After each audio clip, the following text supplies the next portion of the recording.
ओ ओम श्री गणेशाय नमः। हरे कृष्णा। राधे राधे। मैं कुसुम सिंह छत्राणी आप सभी का अपने चैनल शिव शक्ति में हार्दिक स्वागत करती हूँ।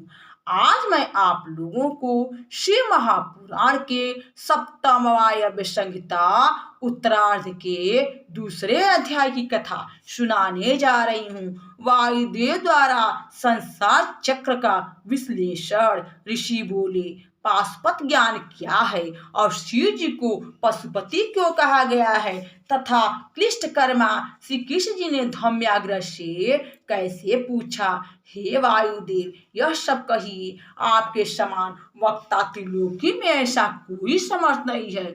सूत जी बोले, ऋषियों के इस वचन को सुनकर वायुदेव ने ईशान शिव जी का स्मरण कर यह कहना आरंभ किया कि पहले श्री महेश ने मंदर पर्वत पर देवी के लिए पाशुपत ज्ञान वर्णन किया था, वही ज्ञान विश्वयोनि श्री कृष्ण जी ने भी पूछा था।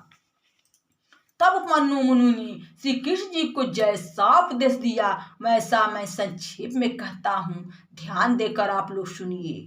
एक समय जब मनु जी बैठे हुए थे कि कृष्ण रूपधारी श्री विष्णु जी ने प्रणाम कर उनसे यह पूछा कि हे भगवान, जिस पाशुपत ज्ञान को शिव जी ने पार्वती जी से कहा है उसे सुनने की मेरी बड़ी इच्छा है। वह पशुपति देवी देव कैसे हैं, पशु कौन कहलाते हैं और वे किन पाशों से बांधे जाते हैं तथा कैसे मुक्त होते हैं।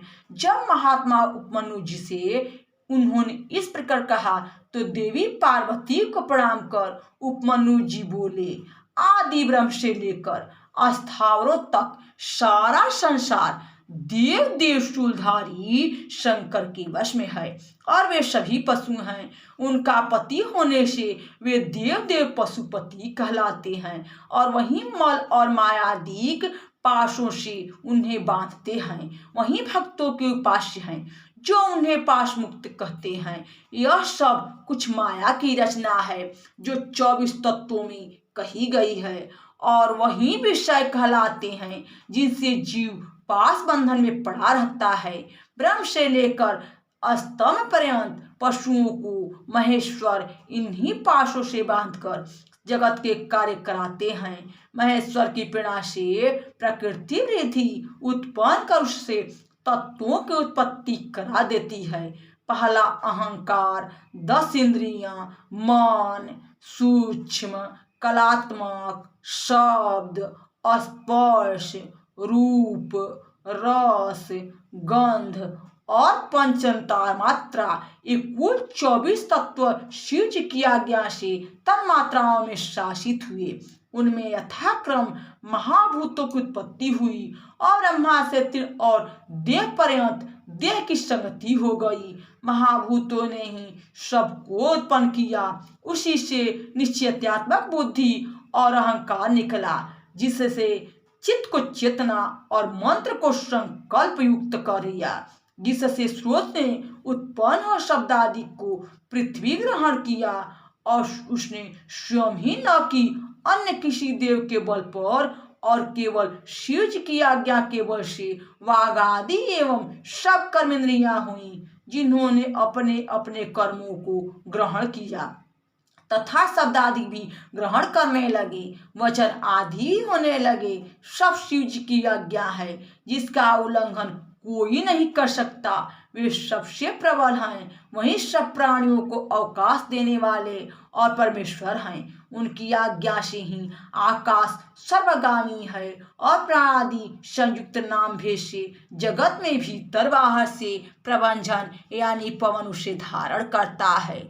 वही पवन पितरों के हव्य और कव्य को ले जाता और शब्दादि कार्य करता, जिसके बाद उन्हीं परमेश्वर की आज्ञा से पृथ्वी सारे जगत की जीवन दाता हुई और उन्हीं की आज्ञा से पृथ्वी ने सारे जगत को धारण किया तथा वही देवताओं और असुरों को मारने वाले और त्रिलोकी के रक्षक हैं। वे सब देवताओं से अवेदनीय हैं। उनकी आज्ञा से इंद्र देवताओं का और वरुण जनों का आधिपत्य ग्रहण करते तथा पशुओं को व्याधियों से पीड़ा और मरे हुए जल को यातना और धर्म त्यागने वालों को अनेकों दुख शिवाज्ञा से धर्मराज प्रदान करते हैं।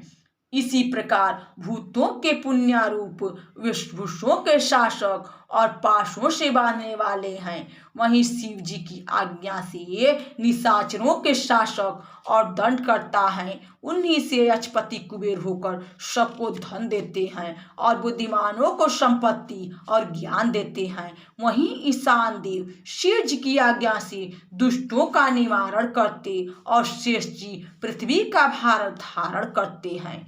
शिव की मूर्ति को अंतकारी और तामसी भी कहते हैं। उन्हीं की आज्ञा से ब्रह्मा जी ने सारे जगत का निर्माण किया है।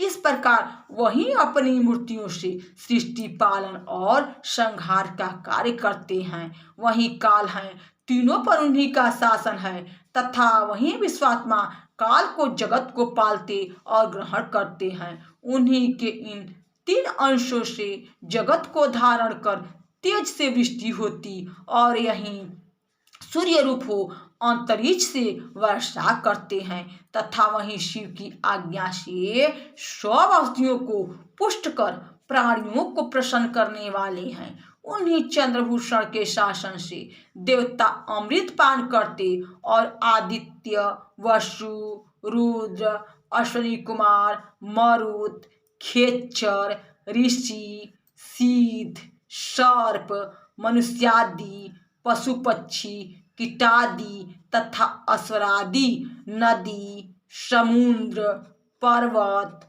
वन, सरोवर, अंगों सहित वेद, शास्त्र, मंत्र, स्रोत, यज्ञ और काल, अग्नि से शिव तक, अधिपतियों सहित भूमन, असंख्यों ब्रह्मांड और उनके आवरण, भूत भविष्य और वर्तमान की संपूर्णता होती है।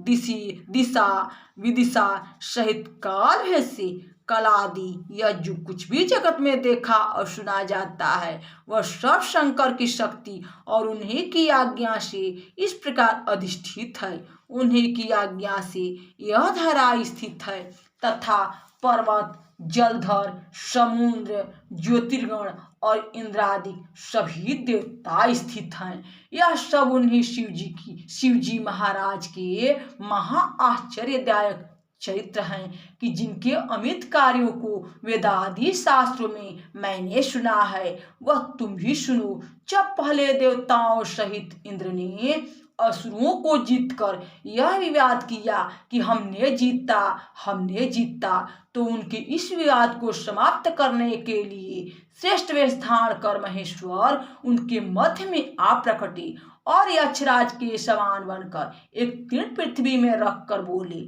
यदि तुम इस तृण को हटा दो तो मैं समझूं कि तुमने दैत्यों को जीता है।